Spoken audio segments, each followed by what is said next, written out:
This is the Morning Drive Podcast from Double T 97.3, getting you ready for today's sports day. 3 of the first 4 games have been at home, so at some point in time you're going to have to venture outside the 806, so that'll start this week. While having a little fun along the way. Always good if you can blame it on somebody else, right? Yeah, sure. Especially some media guy. Sure. Right, some media guy. Catch the show live weekday mornings from 6 to 9 on Lubbock Sports Station, Double T 97.3. Nice to have you with us this morning. Jamie Lent and Jeff McGuire. I'm Chuck Heinz. Get this from the Yates Flooring Center chat line. This seems to be a wise email for us all to follow a little bit. Okay? About the Texas Tech game, remember, we are playing the most established program in the conference with a team in the first year of a new program. Let's don't freak out if we have less than optimal results on the road as well. Okay? Don't freak out. We definitely have not played well on the road. I'd like to see that get turned around. Yeah. The head coach last night on his show, Red Raider Football, with Joey McGuire on Double T 97.3, basically said they want to start better. They have talked a lot about that this week. He said everyone wants to start fast. That's a no-duh, basically. But they would like to start better, okay? He's describes himself as not a patient person. Okay. So he wants to win now. The other thing that he said, which I thought was pretty interesting, he said he never believes the hay is in the barn. And by that he means they're always adjusting, trying to find a way to win every single game, even within the game.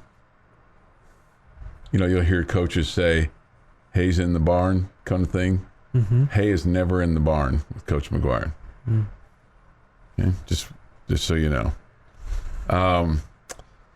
He said that with regard to North Carolina State and Kansas State, that if they would have taken care of the ball better and come out even, they probably win versus North Carolina State and Kansas State. And I realize that most would say, well, no duh.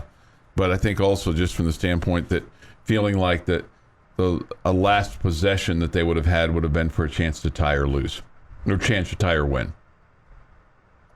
Okay. So, obviously taking care of the football this weekend is a premium. Every weekend. Every weekend. No question. He also cited, and we've talked about this a lot, both of you guys pointed this out the other day, with regard to the missed field goal towards the start of the fourth quarter. Thinks that if they made it or had gotten a touchdown, it would have been a different outcome. Quite possibly. He also said, going back to K-State, that they have figured out who they are. And he said that he thinks that the Tulane game was helpful for them with that. He said that K-State knows who they are with regard to their identity. And I think you're still kind of looking for that. I think you know what your brand is. The brand is, playing hard and being competitive and continuing to fight, but they're continuing to grow on that in terms of their quote identity. Yeah, right now, offensively especially, I think. Yeah, I was gonna say right now, I think defensively you might have some sort of an identity, but offensively you're just not doing anything consistently enough to say we hang our hat on this. Yeah, right. Where you go, okay, we're playing Texas Tech football, so to speak. Yeah, at least offensively. It's the old. You have to have a solid offensive line, and your offensive line has to play well. I'm not saying they've been horrible every snap, but it's been a struggle. It's been tough, and when your offensive line doesn't perform, it's kind of difficult for quarterbacks, running backs, receivers, tight ends, whatever you want to say. It just affects everything that you do on that side of the ball. Yeah, he talked about dominating up front and hitting the quarterback. We're not dominating up front offensively. We are hitting the quarterback some on the defensive side, or at least getting some licks on. But there's been some times when you have not been able to do that. So speaking of Coach McGuire, I don't mean to completely change the subject on you here, but it just, what's your take on? I'm guessing it's the same thing that's going on in the NFL with the analytics going on there with these head coaches going for it on fourth down and scoring situations and not taking the points. And since Sunday we've seen two teams that basically cost them the game. Yeah, last night with Denver, where they didn't kick the field goal to get the tie. 4th and 1 from the 5. Yeah. And then you go back to the Ravens, who had 4th and goal from the 3. Mm-hmm. I don't know, about 3 minutes left to go in that game, and they instead elected to throw it into the end zone. It was intercepted, and Buffalo moved down the field and kicked the winning field goal. Yeah. And the Broncos would have tied the score with a field goal on 4th and 1. Right, with about, 2 and a half minutes to go in the overtime, something like that. Last night? Yeah, or was it? No, it was the end of the game. Yeah, it was in the fourth quarter. End of the game, yeah. Towards the end of the game. Man, I think when you're inside if you're 4th and 1 at the 1, it's one thing. But when you're, at the 5-yard line or the 3-yard line, it's basically an extra point. You kind of, in one of those cases, take a penalty and move it back just a little bit so your kicker has a little bit better of the angle. I think I'm for taking the points in those scenarios for the most part. I think you got to, when you have a chance to put points on the board, you got to put points on the board. Mm-hmm. I think that sometimes the gamble is not worth it. I especially think the Ravens one was a bad one. I mean, they had 3 yards to go. I mean, the Broncos had just 1 yard to go to get a first down. They elected to throw a pass into the end zone. And see, that was the wrong play there, was to throw the football. Go get the first down, man. Yeah. Hand the ball off. And hasn't Russell Wilson learned from that? I don't think it's Russell Wilson's decision. No, I understand that, but maybe her Russell Wilson's head coach, hasn't he learned? He's a new head coach now. Yeah. I don't know. The analytics are changing football a little bit, and you can see it's affecting both levels, both college and the NFL. And man, I'm an old fuddy-duddy. Maybe it just takes me a little bit longer to get used to things, but I'm still not bought in. Mm-hmm. I'm still not bought in. Yeah. No, I get it. I get it. But that's not to say that every 4th down that Texas Tech has gone for, I've disagreed with. Mm-hmm. I don't necessarily disagree with all that much with the Broncos last night. Go after a first down. Go after a first down. It's hard. Passing that, there's just not a lot of room down there when you're at the 5-yard line. Yeah. So it seems like that would be hard to throw for a first down there. And so that's why I'm thinking, man, do you not have a bread and butter play that you can pick up one with? You're an NFL team.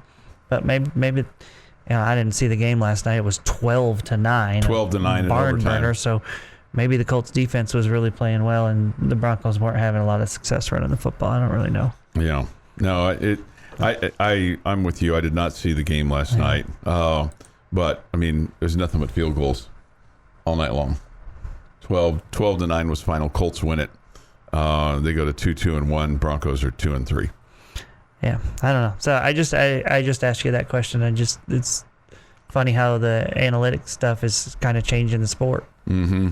And we're going to continue to see this, and the old coaches are rolling over in their graves. Yeah. Watching what's going on, and clearly I'm closer to the old fuddy-duddy coach than I am the new age. Let's gamble a little bit more. It tends to turn out, supposedly the analytics say it turns out well for you. Yeah. And basically I guess I look at it from the standpoint of when it's like inside your own territory, especially if it's early in the game. So because somebody asked, what about your own 40-yard line? Yeah, that makes me a little squeamish. If you get to the 50 or right on the other side and it's 4th and 3, that's maybe a little bit different. But, man, if you're at your own 40, your own 35, your own 32, that makes it, and it's 4th and 3 or let's just say 4th and 4, and that's about the maximum of it. Unless you're just really moving the ball and really uber confident, then I'm really uncomfortable with that. Yeah, I mean, early in a first quarter, I'm almost, unless you're on the other side of the field, I'm almost never going for it on 4th down. And your side of it. I mean, that just feels like desperation to me. Yeah. And I think at times Leach would do it because he was so frustrated with his offense. And it was almost an arrogant comment of like, I don't care, we're going for it. You guys have made me so mad, I'm making you stay out there for 4th down. Yeah, it's a bad look. It feels different than right now. Yes, though. it does. Absolutely. Yeah. You're listening to the Morning Drive podcast from Lubbock Sports Station, Double T 97.3, recapping the night that was in the world of sports. A little bit later on tonight, we'll have the Astros and the Diamondbacks. That'll be at 8. And then the Rangers playing at Seattle tonight. And also bringing some humor to your day. Was it pretty big? Yeah, I mean, Was it impressive? Yeah. Was it fascinating? It was. I thought it was fascinating. It kind of smelled, but I mean. Hear the show live weekday mornings at 6 on Double T 97.3 or on the Double T 97.3 mobile app. Today is Friday, October the 7th, 2022. Here is Jeff McGuire with this day in sports history.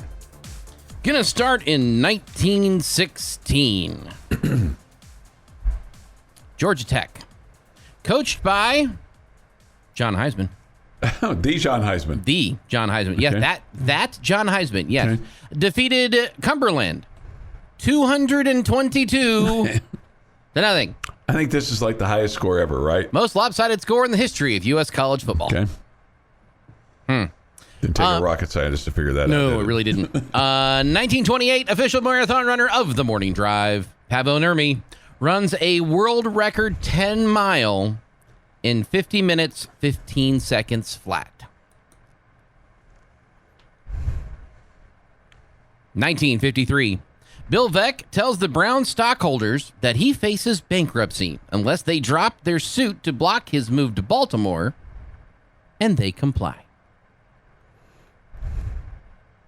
1978, both the American League and National League championships were both won. Both of those two series went 3-1. New York Yankees beat the Kansas City Royals, and the Los Angeles Dodgers beat the Philadelphia Phillies. Yeah, it was the 3 of 3 for the Royals against the Yankees there in the 70s. It's the third straight year the Yankees beat the Royals for the right to go to the World Series. That one was easier to accept because 76 was the Chambliss home run. 77, the Royals actually had the lead going into the 9th and blew it. They put a starting pitcher in as a reliever. And then this time in 78 didn't feel as bad because it was 4 games. Wasn't as, I mean, the Yankees were really, really, really good. 1984, Walter Payton passes Jim Brown as the NFL career rushing leader. 1989, Oakland A's Rickey Henderson steals a record 8 bases in a playoff series. This won 5 games against the Toronto Blue Jays. And in 2012, New Orleans quarterback Drew Brees breaks Johnny Unitas' NFL record for consecutive games with a touchdown pass at 48 when he connects with Davery Henderson in the Saints' 31-24 win over the San Diego at the Superdome. It is National Frap Day. Frap? Frap. What's It's the coffee thing. Oh, okay. That was a frappuccino. Yeah. That's the upgraded version of a slang. Yeah, I've never heard of frap. Happy birthday, Red Raider track and field star Divine Odururu, 26 years old today. Simon Cowell, 63. Tony Braxton, 55. Mookie Betts is 30. Yo-Yo Ma, 67. John Mellencamp, 71. Yo-Yo Ma? Yes. He's been to Lubbock. Yeah. Yeah. When you think of orchestraic stand-up bass playing, you think of Yo-Yo Ma first. Orchestra. It's when you think of like I don't someone think who's I've ever heard that word before. it's probably not a word. I mean, when I'm talking trash with my friends, that's when I think of Yo-Yo Ma. I love it. I love it. When you think of stand-up bass, you think of Not like, Yo-Yo but Ma. like, not stand-up bass, but someone playing a string bass in an orchestra. Mm-hmm. And like the premier person to ever do it is Yo-Yo Ma. I know who I think of when I think of flat bass. Right. That one.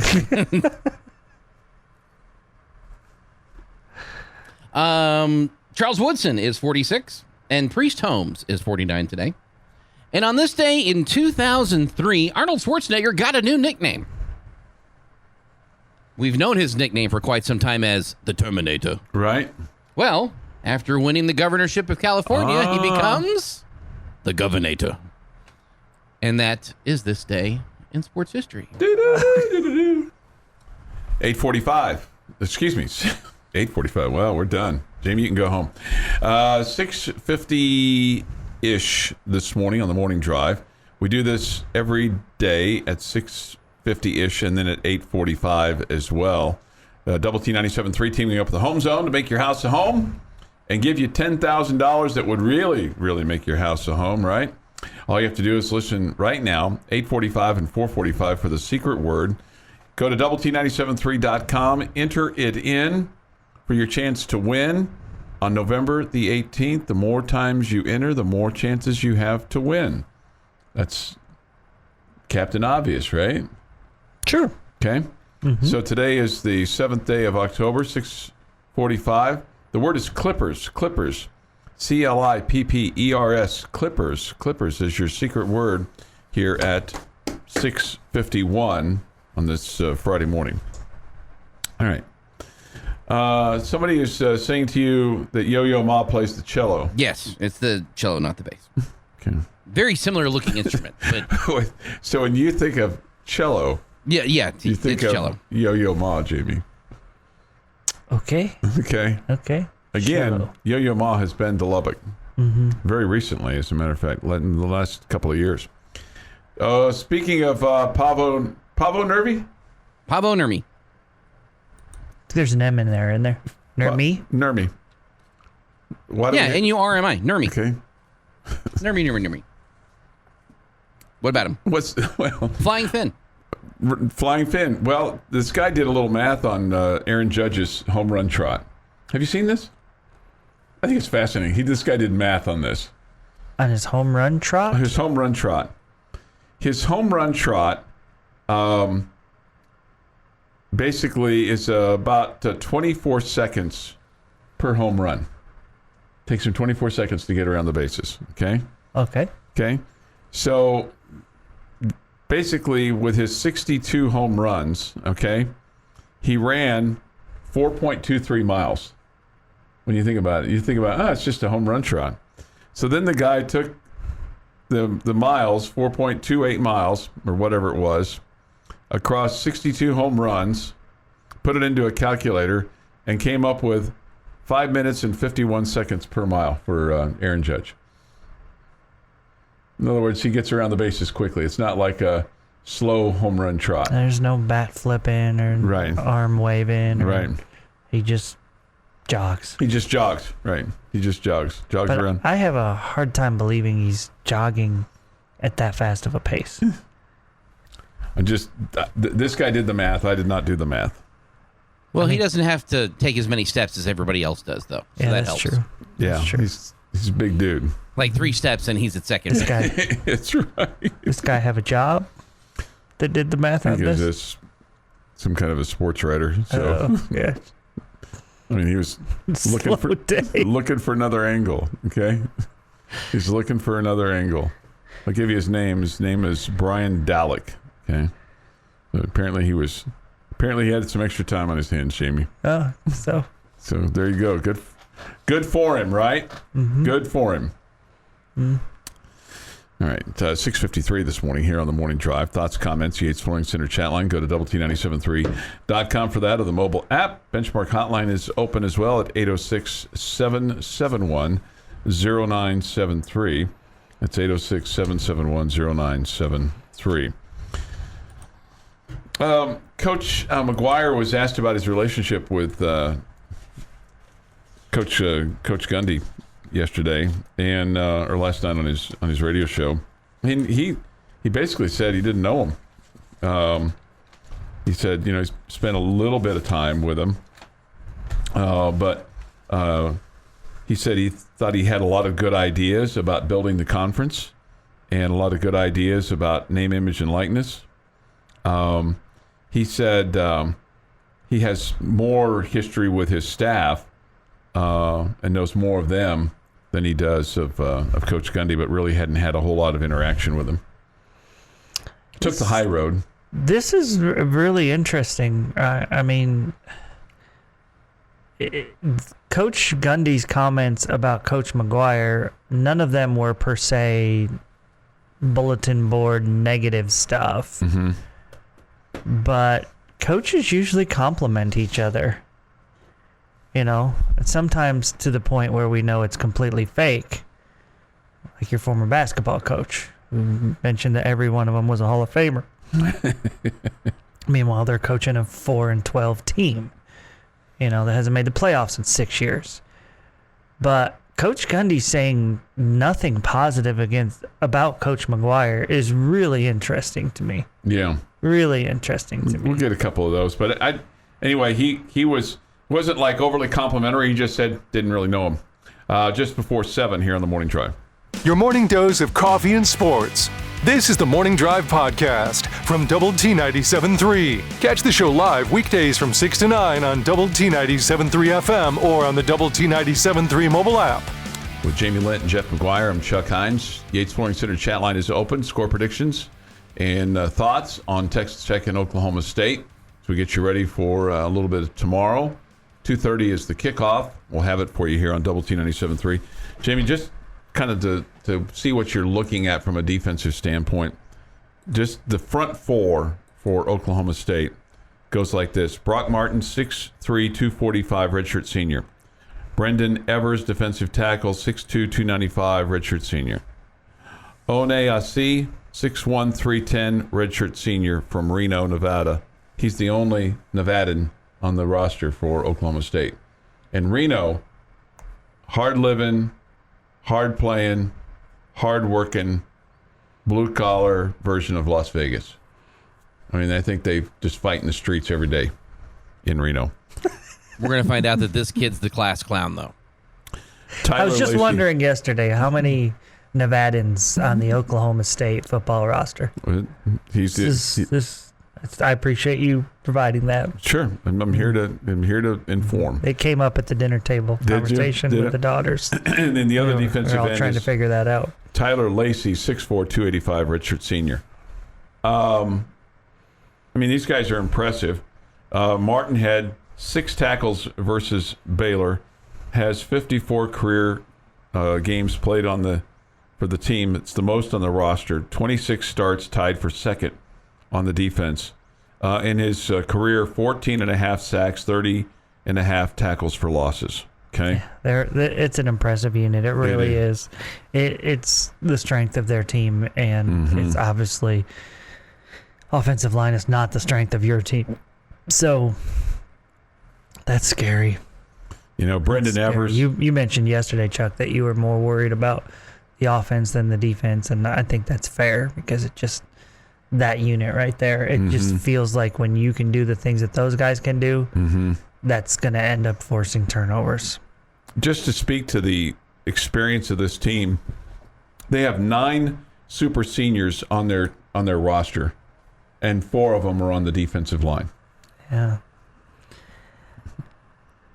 What can you say? Yeah, so they've got an awful lot of experience there. The other defensive end, Tyler Lacey, 34 tackles last year, the second most on the defensive line, with 34. So that just imposes a big problem for Oklahoma State. You know, the quarterback, Spencer Sanders, he too is a redshirt senior.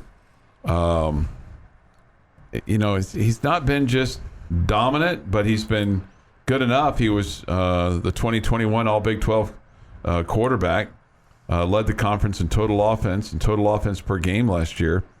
I think he's done a much better job. I think he's always been talented. I just, early on in his career, I think we saw him struggle taking care of the football, which a lot of young quarterbacks do. Mm-hmm. And I think he's done a much better job with that. And I would think the experience plays a major factor in that. Just being able to play that many snaps at the Big 12 level has got to be really valuable. And so I think he does a nice job with their offense now. Again, I still don't think he's an elite quarterback. Him winning the conference quarterback of the year last year probably speaks to quarterback struggles in the conference a little bit. And you've kind of seen in recent years offense that used to be the calling card for the Big 12 conference. It's not really been that way as much.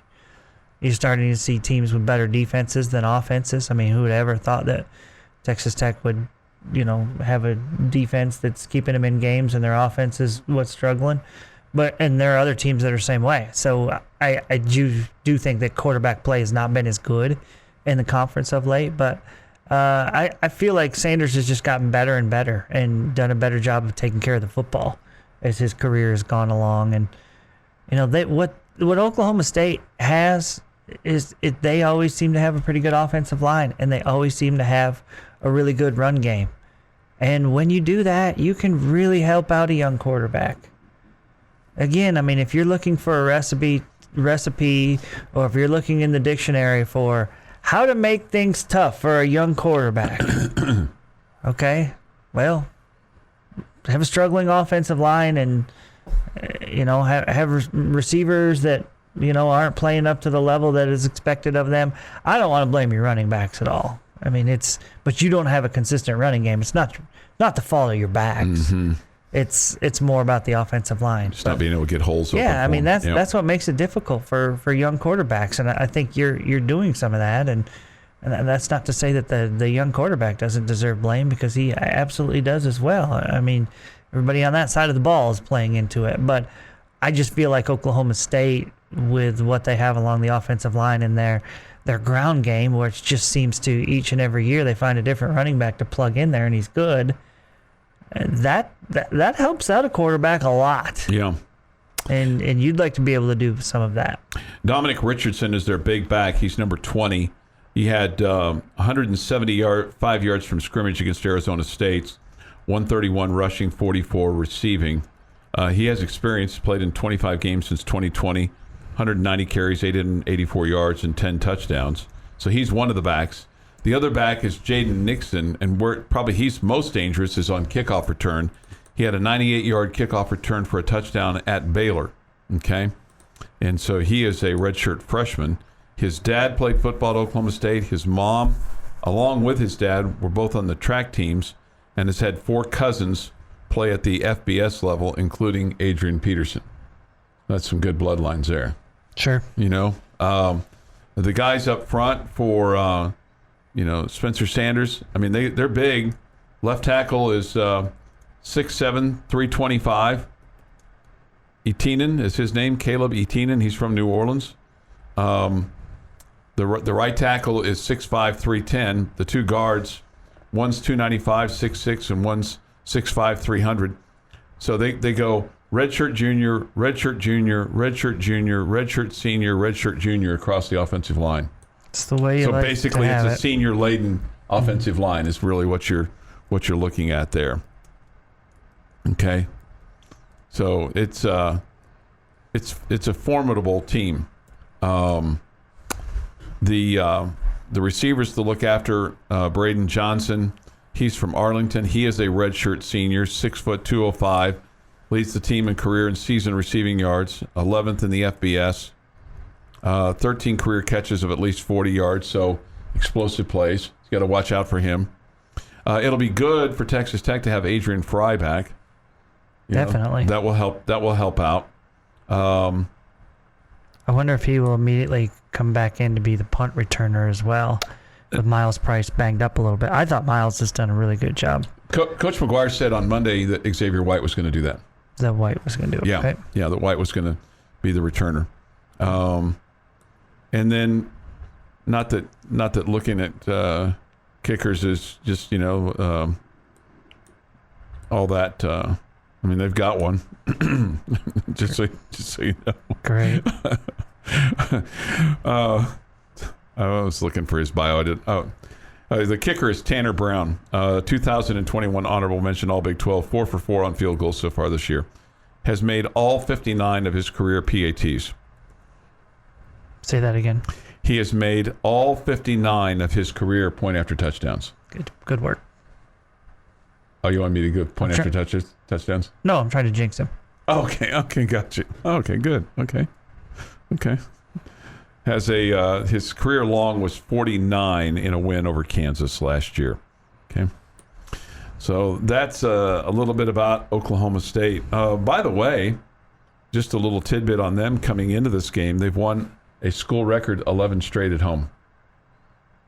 And I was thinking about that going, 11 is really not that impressive, but then thinking about, they play Oklahoma every other year, they play Texas every other year, so 11 is probably pretty good.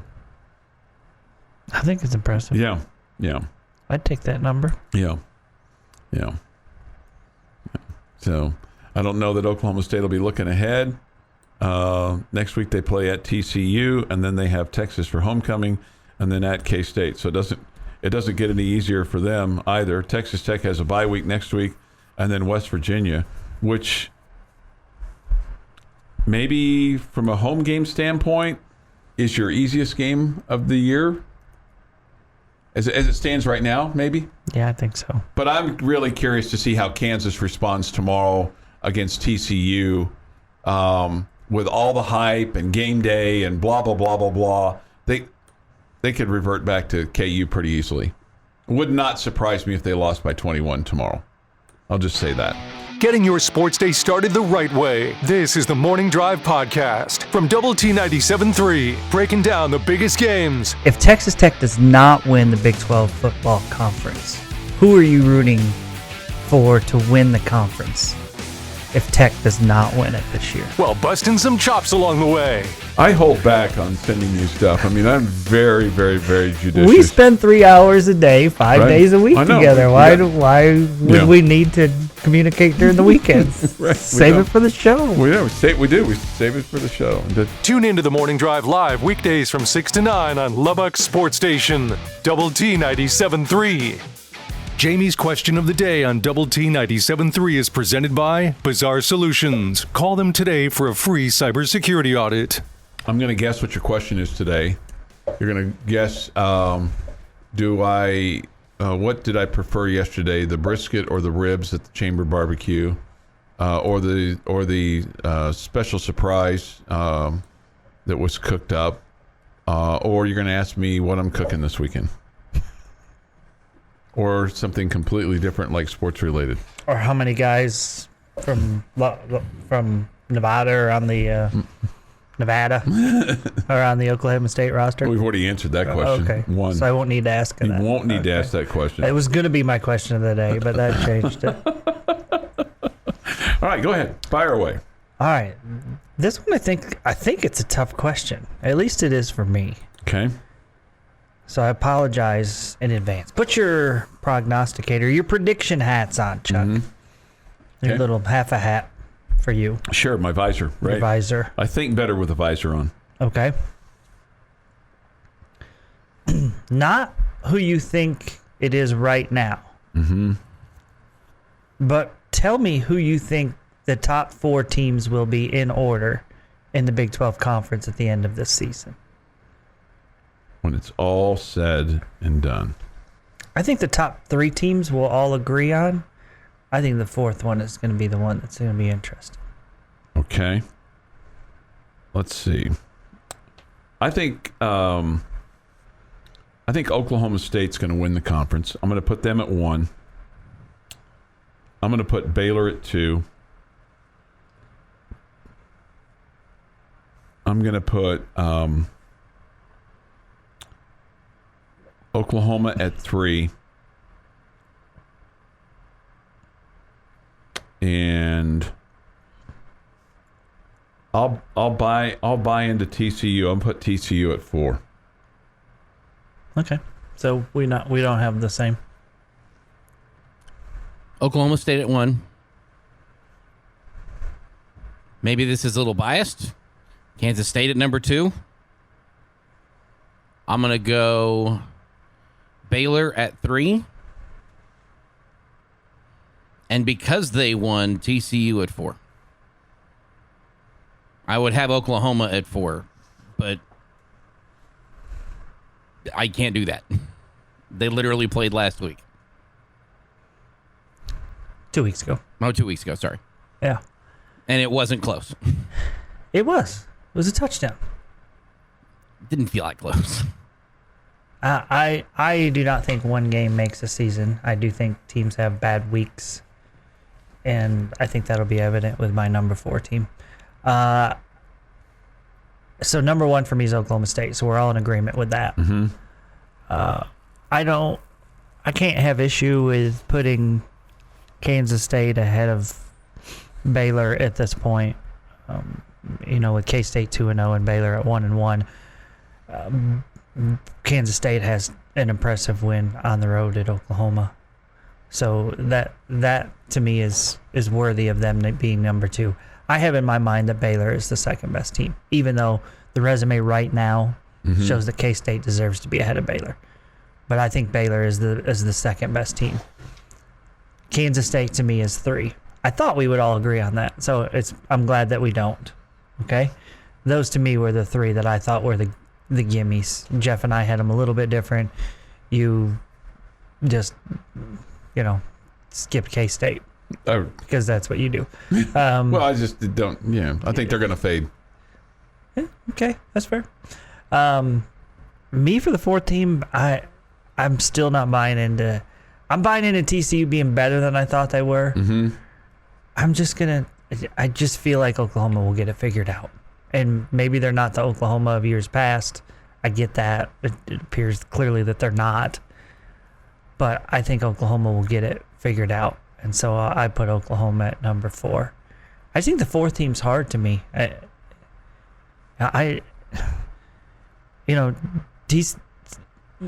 expect it to be a good game with TCU and Kansas this weekend. I do not think that, unlike Chuck, I do not think that Kansas is just going to, fall apart. They're much better than they were in years past. Okay, they're not top of the Big 12 conference good, but they're not just going to fall apart. So I think I will feel like TCU will win a decently close game this weekend in Lawrence, and at that point, TCU's at 5-0 overall, right? 2-0 in conference play. If that happens, and I still won't think we really know. I won't be certain about TCU. I just know they had one great day that completely changed everyone's mind, and they put a whooping on Oklahoma. But I guess I'm just wondering, was that just a bad day for OU? Was that a really bad day for OU? I don't know. And then it'll be interesting to see how OU bounces back from last weekend. Yeah. And then should Kansas win tomorrow, I don't know that you think dramatically different about them, but you would say, well, they took care of business against what now you would consider the lower half of the Big 12 with West Virginia and Iowa State. Iowa State does not look like a good football team. I think Iowa State is probably, if I was ranking the back half, you're putting West Virginia probably at the back, and then you're going Iowa State second. I thought the Kansas football team that we saw against West Virginia looked like a pretty good team. Mm-hmm. I think the Kansas football team that we saw against Iowa State did not look like a great football team. It looked like one team was just a little bit worse than the other. Yeah. Yeah, and let's face it, how differently would you feel if the kid from Iowa State had made 2 of his field goals? Yeah, and you lost 17-14. As opposed to winning 14-11. Winning 14-11, right? Yeah, you would have Well, I mean, I don't know. It's funny because Kansas's offense looked really good at the beginning of the year, and then they won with defense. But again, I think that had a lot to do. Iowa State's quarterback did not look good at all. You know? I'll be curious to see how Iowa State bounces back against K-State this week. That game is in Ames. Yeah, I don't think they do. Okay. K-State is favored by 1.5. Which is crazy to me. Feels like it needs to be way more than that. Yeah. No, I would agree with you on that.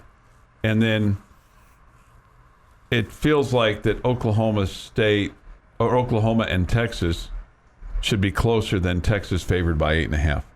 I agree. You know, and so... Especially in a series where it always hasn't been the better team that wins. That's one of those throw out the records when these two teams get together. Somebody wants to know if OU loses this weekend, they'll be 0-3 in conference team. When's the last time that happened? My guess would be when John Blake was the coach. Sure. You know? Sure. Or Gary Gibbs. That'd be my guess, but be more along the lines of John Blake than anything else. I don't think TCU is what they are set up to be. They've played awful teams. Okay. I mean, the beatdown, well, whether it was a beatdown or not, I mean, whatever you want to call it, you know, with regard to last weekend, I mean, still is impressive. Oh, no, you got to call that a beatdown. Yeah. What was the final score? 56 to 27 or 24 or something? That's a beatdown. Yeah, it was a beatdown. 55-24. I was thinking of another game. Sorry. Yeah, I don't know how you get around not calling that a beat. And it wasn't like it was 27-24 and they just scored 4 touchdowns late in the fourth quarter. Yeah. No. They ran away and hid. Yeah, they did. Yeah, I mean, it was almost not as close as the final score shows. Almost. Yeah, I'm sorry. I just that's misremembered that. That was a beatdown. I just wonder if. I'm really intrigued to see this OU Texas game. Texas looked good beating West Virginia. They took care of business. Do both coaches make it out of this weekend? Oh, sure. Yeah. Oh, sure. Oklahoma loses their 0-3 in conference. Texas loses their 1-2 in conference. You're not going to fire your Oklahoma coach. He's just got there, Brett Venables. You're not going to do that. I agree. In Sarkisian, I'm not saying Jeff it couldn't happen at the end of the year, but not 3 games into the conference season. OU can afford to pay some guy to go away. They're not if they feel like they hired a train wreck, they're not going to sit on it too long. They can afford to pay him. Your morning blend of sports. K-State is coming off a big win over Oklahoma. Of course, the Red Raiders off their 37-34 overtime win over number 22 Texas. And humor. Sure to tell them that. You suggested that. And of course, that got a big laugh. This is the Morning Drive Podcast from Double T 97.3. Catch the show live weekdays from 6 to 9 on Double T 97.3 FM or on the Double T 97.3 mobile app. You'll hear, as Jeff mentioned, in the Sports Center Friendship Football tonight. 6:30 the broadcast time. They take on Midland Legacy. For you old-timers, Midland Lee. Okay? Midland Lee. How long do we have to keep mentioning that? I don't know. I feel like I'm going to maybe... No, I'm maybe for the just next, asking. I mean, probably 10 to 15 years. Old timers like you that were around 2 years ago. 2 years ago, yeah.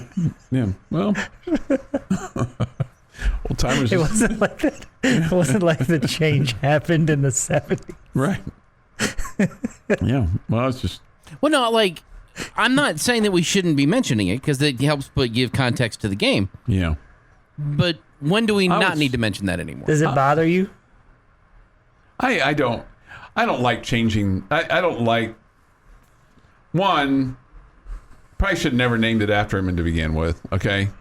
2, I don't like making changes just to be.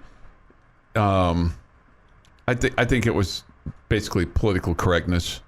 I'm 100%. Yeah. You know, it was a long time ago. It wasn't like it was last week. I don't know.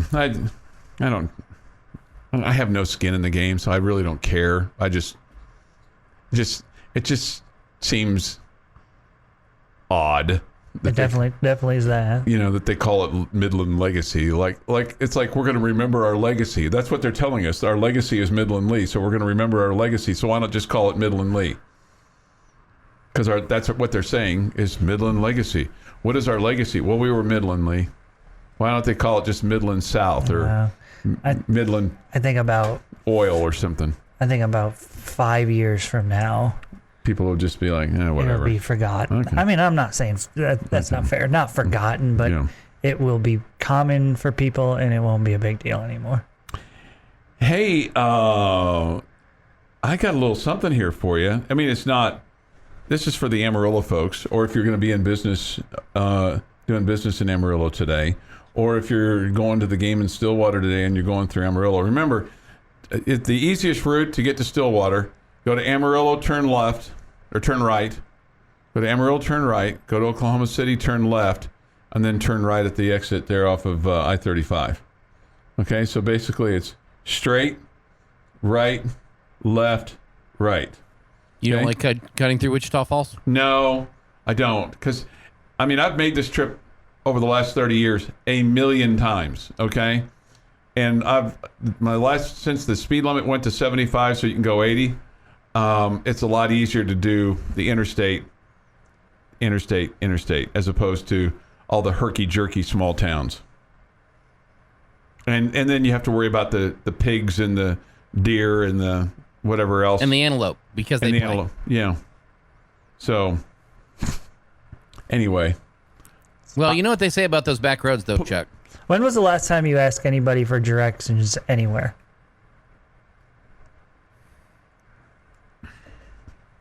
Well, people sometimes ask me the fastest route to go, if they're going that direction. They want to know if it's faster to go through Wichita Falls or going through Amarillo and Oklahoma City. People have asked me that before. I prefer this route than going through Wichita Falls and stopping and starting and having to go around people. Plus, I think it's dangerous. I think that route is more dangerous than going, especially if you're driving at night. I will not make that trip that way at night. To Andrew Jamie's question, I've asked people where something is, like where's this restaurant? Mm-hmm. Oh, it's over blank, blank, blank, wherever it is, but not actually directions. Yeah, without looking it up. I agree with everything Chuck says. I like that route better than the Wichita Falls one. I agree with all that. I just like the last time somebody needed directions. Yeah. Because we all have this thing called a phone now. I know. That tells you the fastest route and gives you all the different options and tells you how long this route is and that route is, and so. Remember when you used to, you probably. So that probably bothers you, right? Because then you can't share your expertise with everybody. No, it's probably better because I can't tell you how many times you'd go into, you thought that the convenience store guy was the expert on how to get to something, and you'd go in there and then they struggle with that. Anyway, my point about Amarillo was going to be this: if you're in Amarillo today, or you're going to be in Amarillo today around noon, fans are invited to watch the rehearsal as the Goin Band makes a pit stop in Amarillo. Okay, they're going to do that at Dick Bevins Stadium today at 12:20. So if you want to go by and watch them, you can do that. They won't have any concessions probably. The mean officials from Amarillo District won't be there yet to direct the Goin Band in the wrong direction, okay, or throw a flag on them for having too many tubas on the field, okay? But can you have too many tubas on the field? I think the Amarillo officiating no, I'm just asking. Department I don't know. Would tell you that you can. I was never in marching band, so I don't know. If there's a limit to what you can have in each section. Bullfighter wants to know if I know how to work the GPS on my phone. Yeah. I do. Yeah.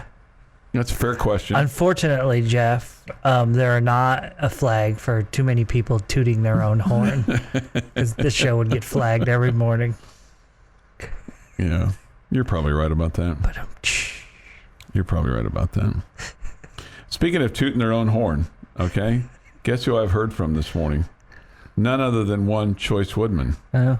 He wanted me to know, because I said, after the Tech won at soccer last night, I said, we can no longer say that Coach Stone, has to be on this show to be undefeated. He said, we had Coach Stone on. He's undefeated when we've had him on this season, too. 3-0. Okay. Oh, boy. Somebody That's said this. funsies. Remember when the big joke was that men will not stop and ask for directions? Yeah. Yeah, I remember that. Yeah. No, that's fair. That's fair. That's fair. Yeah. Lynn says this. I think he took us seriously. And I was one of those people that almost never wanted to do that. Almost never wanted Stop to and ask for directions. Yeah. Figure it out. Just because I'm, forgive me, but I'm like, I don't know if this guy at the gas station knows what he's talking about. I have no clue. It felt like more times than not, they're like, yeah, I don't know. That's why I never traveled. I never drove anywhere without like an atlas in my car. Always had like the fold-up map. I missed the fold-up map. Yeah. I've got a fold-up map for both Texas and Oklahoma in my truck. Okay. Yeah, I mean, I always had that. And then if I like lived in Lubbock when I was going to school here, I had the fold-out one for the city of Lubbock. Okay. And if I was going to the Metroplex, whatever, when I was living in East Texas, I had one of those in my car too. So Lynn says this, you can have as many tubas as you want. Thanks for the shout out for the Amarillo appearance for the Goin Band, who have never lost a halftime show. There've been some that have left me wanting more. But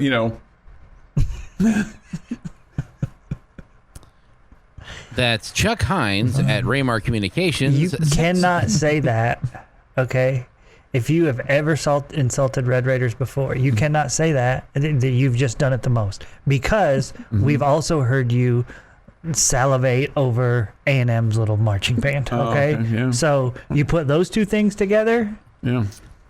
boy, That's a double stack. That's when people struggle with you claiming to be a Red Raider. Okay. You put those two comments together. Okay. Yeah. Well, somebody says, why the hate on the Yellow City? Is that what they call Amarillo? The Yellow City? Have you heard that? I've never heard that before. I don't know. An Atlas and a Buffalo starter jacket. You were all set back in the day, weren't you?